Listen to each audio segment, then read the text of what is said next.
आज तुम्ही पक्षप्रवेश केलेला आहे, कसं वाटतंय तुम्हाला? आज आम्ही पक्षप्रवेश केलाय.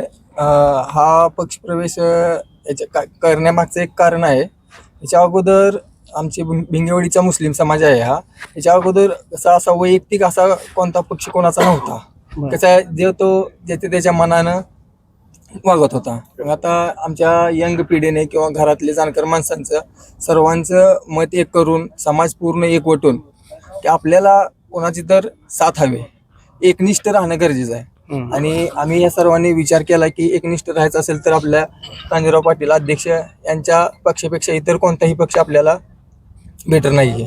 त्यामुळं आम्ही सर्वांनी सर्व स्वतःच्या मर्जीने विचार करून सर्वांनी शिवसेना पक्ष अध्यक्षांचा पक्ष हा निवडलेला आहे. काल त्यांची सभा झाली आणि त्या सभेमध्ये त्यांनी मुस्लिम समाजाबद्दल जे बोलले होते की भाजप पक्ष हा मुस्लिम समाजाच्या विरोधात आहे, असं त्यांचं जे स्टेटमेंट होतं, किंवा गोपीचंद पडळकर किंवा ते जे सामूहिक विचारी जे लोक आहेत त्यांच्याकडून तसे वक्तव्य होते असं ते बोलले होते.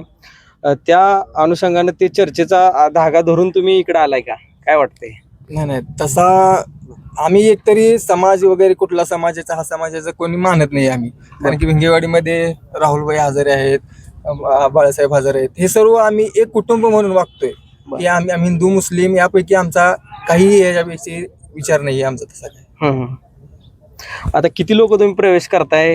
पूर्ण मुस्लिम समाज भिंगेवाडीमध्ये जितका सर्व मुस्लिम समाज आहे त्यांनी सर्वांनी अध्यक्षांच्या गटामध्ये प्रवेश केलेला. सगळे एक गटा प्रवेश करण्यापाठीमागचं काय कारण आहे तुमचं?